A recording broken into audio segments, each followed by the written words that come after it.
So I've been threatening to do this for a while.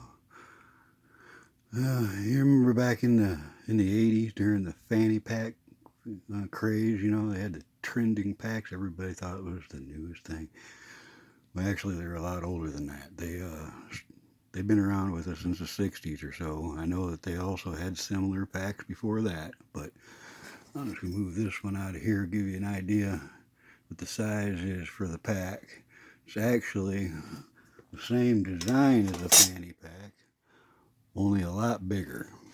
As you can see, it's not really filled. I could put a lot more stuff in this, but this would be my go-to kit, and don't leave home without it. This is the smallest of my bug out kit, little camping pack, whatever you want to call it. Actually, this is geared towards survival. If I had to go forever, I'd want this pack. All right, this is everything on it's made by me in the '80s and maybe upgraded a little later.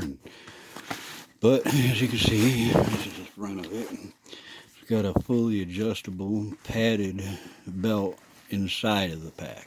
The pack will actually slide off. But the way that it's configured, I've got this here. This paracord serves as a shoulder strap if I wanted to carry it like that. You know, this extends greatly where I can wear it over winter clothing, right down to snapping it to my pack, which I'll try to get to later. This is a modular system. This will, as you can see, this is the handle. I guess I could start with that. That's the, I like things that are quiet that, you know, you really need. This is my Maglite pouch. You know, you've got I don't know if you can see that. That's got the little custom rubber bumper there and the mouth bite piece, but I like that just because it keeps them from rolling. Also, you can stab it in the ground. I don't know if most people realize, but a Maglite is also a candle if you take that off. So it could be used as a marker light. And you know, they got spare bulbs in them and stuff. That's just some extra stuff I have. And the idea, like I said, of that pouch is that it's easy and quiet, you know, because snaps and Velcro and all that stuff, that can be real noisy when it's super quiet out.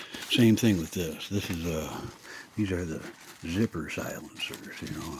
They're just basically little nylon leaves I made up with a piece of paracord sewn to them, and you tie them onto your zipper tabs, and it keeps that tink tink down, you know, that you'd hear when you're walking. Well, let's see, on the outside of the pack here, we've got, this is actually the core to a 550 paracord spool, a big one.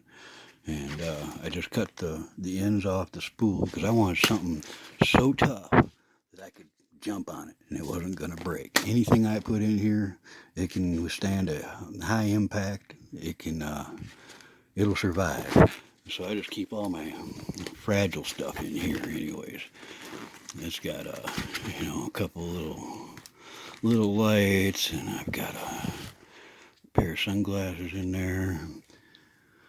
And there's a mosquito netting for your hat.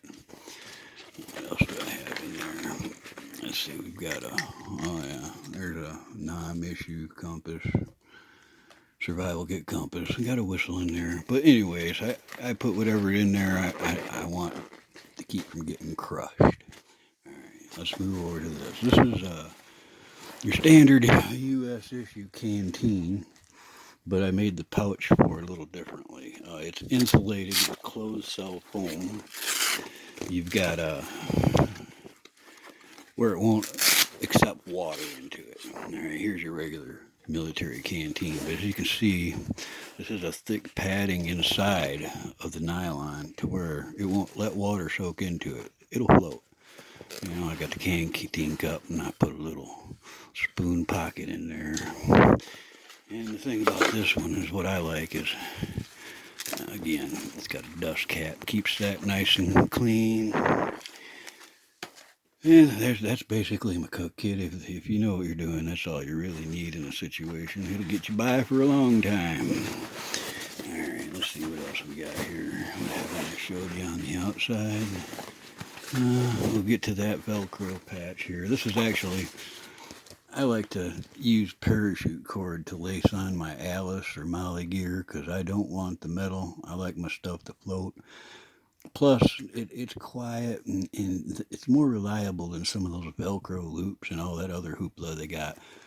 And plus, when you get out there, you got another piece of parachute cord. And as we all know, there's no such thing as too much parachute cord. All right, I'm going to open her up in here. Now, this was what the Velcro patch is for. This is actually an entire other kit. This would be, well, I'll get to that in a sec. I'll put that over here and show you how I can attach that.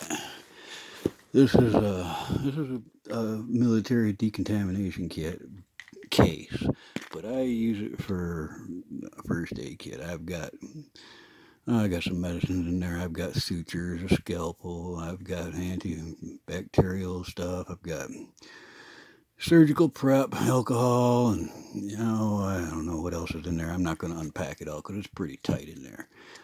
But I got to pull some of this stuff out. You can get these. These are sutures that are, the needle is attached already to this thread, so you don't have to tie anything up or anything before you start sewing yourself up. But they come in different gauges, and you can find them online. They're good to have. That's my smallest medical kit. That's, like I said, this is a last ditch bag, so this would be my very last piece of first aid kit that I would want to go without. Here's a Leatherman. It's a super tool. I'm sure you all know about the super tools already. And the thing about with my kit is, once you're out there on the road, you can switch things around, put pouches in different places and stuff. I'm not too worried about that. Whereas the same thing, this keeps just the stuff that is always in here. I can always add a can of ham or some extra batteries or a pair of socks or whatever I think I might be able to add to this when I need it as I go. But I've got here's this padded part I was talking about. No matter what I put in this bag, I have a padded closed cell foam against me. So there's nothing that's going to poke at me. Helps it float. And also, I can sit back and this thing's like having a backrest behind you. This top flap pocket only has one purpose, and that is to keep my nice little flag here. This is not any means a cheapy flag. That is a real high quality boat flag. The reason I like that is it's only about a foot long, but I can put it on the peak of my tent and it stands out pretty good.